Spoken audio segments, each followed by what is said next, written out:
Remue ménage. Remue ménage.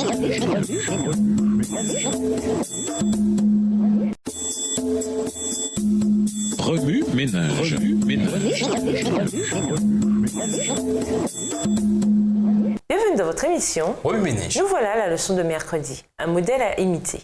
Lisons Romains 3, verset 23. Romains 3, verset 23.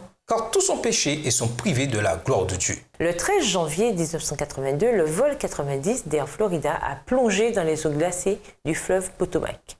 Un hélicoptère de la police américaine est arrivé sur les lieux et a commencé à lancer une bouée de sauvetage aux quelques survivants gelés.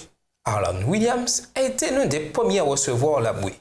Au lieu de penser à lui, il a passé la bouée au passager suivant. Un geste qu'il a répété plusieurs fois.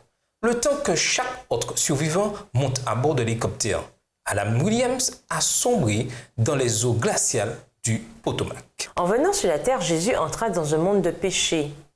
Romains 3, verset 23. Il fut tenté dans le désert, Matthieu 4, versets 1 à 11, éprouvé par les pharisiens, Marc 10, versets 2 à 12, et finalement trahi par un disciple de son cercle intime, Marc 14, versets 43 à 45.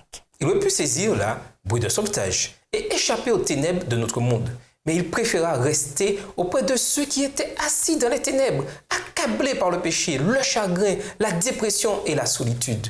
Il resta avec les âmes qui, sans lui, seraient perdues. Et au moment ultime, il nous donna sa bouée de sauvetage. Dans la chaleur ou le foie engourdissant du moment présent, l'avenir peut sembler décourageant.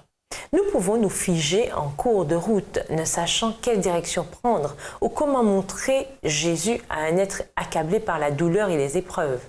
Comment pouvons-nous faire confiance à Jésus et partager sa bouée de sauvetage avec les autres? Aborder la situation avec prudence. Parfois, nous ne pouvons comprendre l'horrible chagrin et les ténèbres qui peuvent engloutir un ami, un être cher ou un étranger. Soyons très prudents lorsque nous offrons aide et conseils. Sachez reconnaître le besoin d'une aide extérieure. Nous devons savoir quand il faut sortir d'une situation et chercher une assistance extérieure. Priez sans cesse. Nous ne connaissons pas les plans de Dieu pour nous. Ce que nous percevons comme étant un bon choix ou un sentier peut ne pas l'être. Cela est vrai pour ceux que nous essayons d'aider et pour nous-mêmes. 1 Thessaloniciens 5, versets 16 à 18. Remue ménage. Cette semaine, êtes-vous sorti de votre zone de confort? Qu'avez-vous fait pour aider quelqu'un, même à petite échelle? Marc 10, les versets 13 à 16. Avez-vous été aimable envers ceux qui vous font du tort, se moquent de vous ou vous font des reproches? Luc 23, verset 34. Au revoir. Et à demain si Dieu veut. Remue ménage. Remue ménage.